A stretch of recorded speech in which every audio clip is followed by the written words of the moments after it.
आपल्या परिसरातील राजकीय, क्राईम व सामाजिक अपडेट जाणून घेण्यासाठी पाहत रहा स्टार वन न्यूज वर्तमान। नागपूर अधिवेशनात घरकुल धारकांना न्याय मिळवून देण्यासाठी जोरदार आवाज। खानापूर आटपाडी विसापूर मतदारसंघातील 6000हून अधिक घरकुलं अडकणार का? याच प्रश्नाला धारदार स्वर देत आमदार सुहास बाबर यांनी हिवाळी अधिवेशनात सभागृहाचे लक्ष वेधून घेतले आहे। आमदार सुहास भैया बाबरांचा स्पष्ट सवाल, शासनाने 5 ब्रास मोफत वाळू देण्याची घोषणा केली, मग खानापूर तालुक्यात एकही वाळू डेपो का नाही?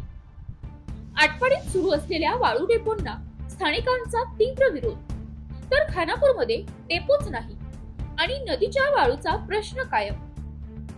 परिणाम 6000 घरकुलांचे काम ठप्प होण्याची शक्यता। सभागृहात बाबर यांनी ठणकावून मागणी केली, ज्या गावांना नदीची वाळू मिळत नाही त्या भागात कृत्रिम वाळू तयार करण्याच्या युनिट्सना शासनाने जाहीर केलेल्या सवलती लागू कराव्या आणि या क्रशरनी घरकुलांसाठी 5 ब्रास मोफत वाळू उपलब्ध करून द्यावी। याशिवाय बाबर यांची दुसरी महत्त्वाची मागणी, जर कृत्रिम वाळू शक्य नसेल तर ज्या ठिकाणी वाळू डेपो आहेत तेथूनच घरकुलांना मोफत वाळू द्यावी। घरकुलांची कामे अपुरी राहू नयेत। महसूल विभागाने आता निर्णय घ्यायचा बाकी, पण आमदार सुहास बाबर यांनी अधिवेशनात मांडलेला हा मुद्दा घरकुल धारकांचा आवाज ठरतोय आणि शासनाला उत्तर देण्यास भाग पाडतोय। 6000 घरकुलांना वाळू मिळणार का? कामे वेळेत पूर्ण होणार का? संपूर्ण भागाचे लक्ष आता शासनाच्या प्रतिसादाकडे। प्रतिनिधी कीर्ती नाईकनवरे। श्री सुहास बाबर। धन्यवाद अध्यक्ष महोदय। माझ्या खानापूर आटपाडी विसापूर विधानसभा मतदारसंघामध्ये आपल्या शासनाच्या वतीने जवळपास 6000 पेक्षा जास्ती घरकुलांना मान्यता मिळालेली आहे आणि या घरकुलांचं काम सुरू आहे।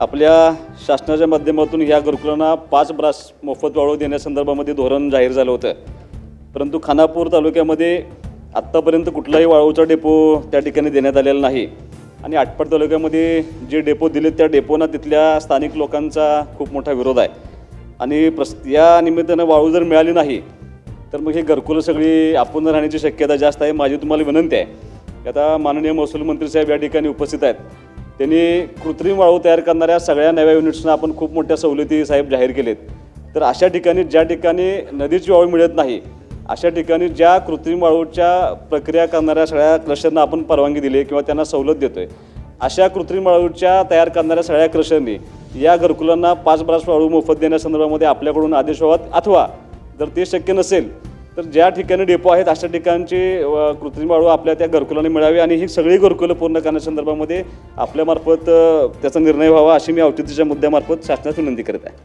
अशा बातम्या पाहण्यासाठी आमच्या चॅनेलला लाईक, शेअर, सबस्क्राईब करा।